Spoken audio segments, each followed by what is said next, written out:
నమస్తే welcome to RTV.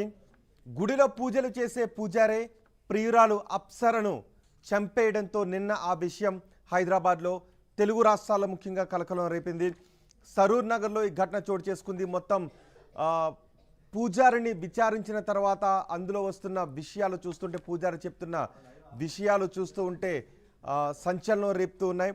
Apsara హత్యకు సంబంధించి పోలీసుల దర్యాప్తులో తేలింది ఏంటి అంటే, అసలు అప్సరను 4 సార్లు ముందు చంపడానికి ట్రై చేశాడు. గతంలో 4 సార్లు ట్రై చేశాడు, అప్పుడు విఫలమయ్యాడు. అయితే ఈ నెల 3వ తారీఖున తెల్లవారుజామున అప్సరను చంపేశాడు.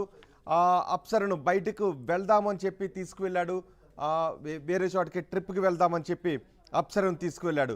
ఆ తర్వాత శంషాబాద్ ఏరియాలో కారులోనే కొద్దిసేపు అక్కడ ఏకాంతంగా గడిపారు. తర్వాత కారులో ఆమె నిద్రపోతున్న సమయంలో కారు కవర్ను తీసి, డిక్కీలోంచి కవర్ను తీసి ఆమె మీద కప్పి చంపే ప్రయత్నం చేశాడు. అప్పుడు ఆమె ప్రతిఘటించడంతో కారులోనే ఉన్న బెల్లం కొట్టే రాయి ఉంటే దాంతో అప్సర తలపై మోది చంపేశాడు.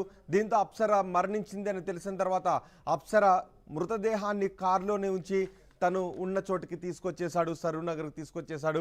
అక్కడ 2 రోజులు కారులోనే ఉంచాడు. ఆ తర్వాత సబ్ రిజిస్టర్ కార్యాలయం వెనుక ఉన్న ఒక మ్యాన్ హోల్లో, సెప్టిక్ ట్యాంక్లో అప్సరను పడేశాడు. అక్కడ ఎటువంటి దుర్వాసన రాకుండా ఉండే విధంగా 2 టిప్పర్లతో మట్టిని కూడా వేశాడు.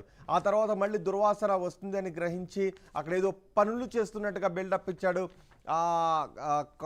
సెప్టిక్ ట్యాంక్ పై కాంక్రీట్ వేసి అంతా కూడా కప్పేశాడు. అయితే ఆ తర్వాత ఇదంతా చేసిన తర్వాత ఏమీ ఎరగనట్టు అప్సర కుటుంబ సభ్యులతో కలిసి తను కూడా పోలీస్ స్టేషన్కి వెళ్ళి ఫిర్యాదు చేశాడు. అప్సర ఎక్కడుంది, అప్సర ఎటు వెళ్ళింది, అప్సరకి ఏమైంది అని తను కూడా ఏదో వాకప్ చేస్తున్నట్టుగా, ఆందోళన వ్యక్తం చేస్తున్నట్టుగా కుటుంబ సభ్యులతో కలిసి తిరిగి నటించాడు.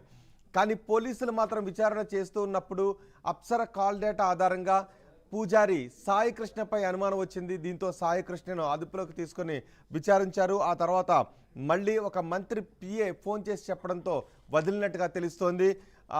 ఎందుకంటే బొడ్రాయి ఉత్సవాలు ఉన్నాయని. ఈ నెల 6, 7, 8 తేదీల్లో బొడ్రాయి కార్యక్రమాల్లో పాల్గొన్నాడు. ఆ తర్వాత 8వ తారీఖున మళ్ళీ పోలీసులు అదుపులోకి తీసుకున్న విచారిస్తే మొత్తం అసలు విషయాన్నంతా కూడా చెప్పాడు. తను అప్సరను ఎక్కడ చంపింది, ఆ తర్వాత అప్సర బాడీని ఎక్కడ పూడ్చిపెట్టింది, ఇవన్నీ కూడా చెప్పాడు. అక్కడికి వెళ్ళి పోలీసులు తవ్వి చూస్తే నిన్న అప్సర మృతదేహం కనుగొన్నారు. అప్సర మృతదేహాన్ని ప్రస్తుతం పోస్టుమార్టం నిమిత్తం ఆసుపత్రికి కూడా తరలించారు. పోస్టుమార్టం ఈరోజు నిర్వహిస్తారు. చేసి ఆ స్టేట్మెంట్ని కూడా రికార్డ్ చేశారు పోలీసులు. అసలు ఆమెను ఎలా చంపాడు, ఎందుకు చంపాడు, ఇవన్నీ చెబుతూ ఉంటే పోలీసులే నిర్ఘాంతపోతున్నట్టు అర్థమవుతుంది. ఒక్కసారి ఈ హత్యకు సంబంధించి మరింత సమాచారం మా ప్రతినిధి